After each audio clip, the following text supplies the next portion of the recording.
Au Mali, le mouvement de la société civile Yirewolo, qui soutient le gouvernement de la transition, a demandé lors de son rassemblement au Palais de la Culture de la capitale Bamako le retrait de la mission multidimensionnelle intégrée des Nations Unies pour la stabilisation au Mali, MINUSMA, du territoire national avant le 22 septembre 2022. C'est ce qui ressort d'une lettre signée par le commandant en chef du mouvement, Adama Ben Diarra. Les représentants de Yirewolo portaient un bonnet bleu dans le but de se moquer des casques bleus, dans ce qu'ils ont appelé l'opération bonnet bleu contre casque bleu.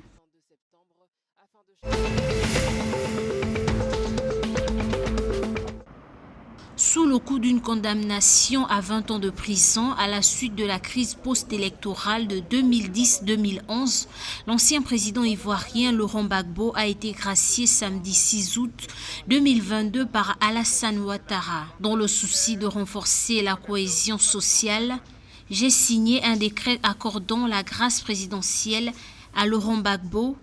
a déclaré le président Alassane Ouattara dans un discours à l'occasion du 62e anniversaire de l'indépendance de la Côte d'Ivoire. Le chef de l'État ivoirien a également annoncé avoir demandé qu'il soit procédé au dégel de ses comptes et au paiement de ses arriérés de rente viagère.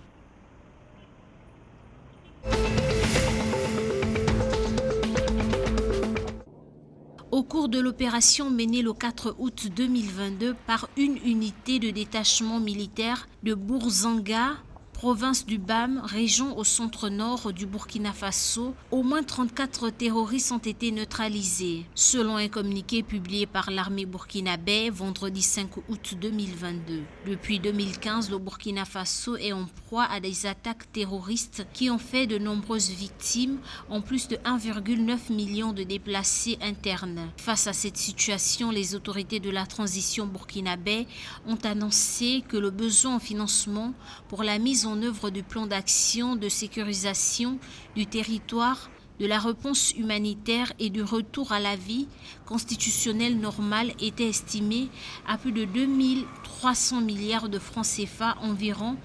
plus de 3 milliards de dollars.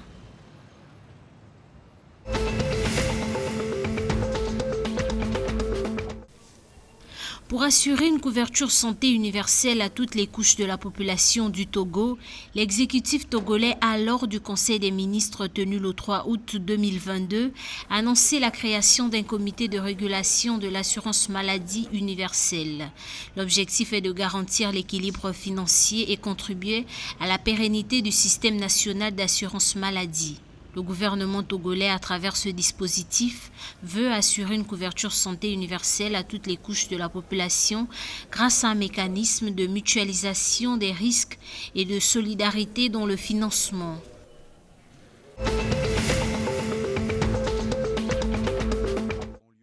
Pour faire face aux fortes inondations qui ont secoué le Sénégal vendredi 5 août 2022, tous les services de l'État ont mobilisé afin d'assister les populations sinistrées dans le cadre du plan national d'organisation des secours déclenché à cet effet. De son côté, le président Macky Sall a réaffirmé sa solidarité à toutes les populations touchées par ces intempéries et présenté des sincères condoléances à la famille de la victime. Dans un tweet vendredi 5 août, El Malik Ndiaye considère que les centaines de milliards injectés dans ce programme feront sans doute l'objet de la première commission d'enquête à initier par la 14e législature.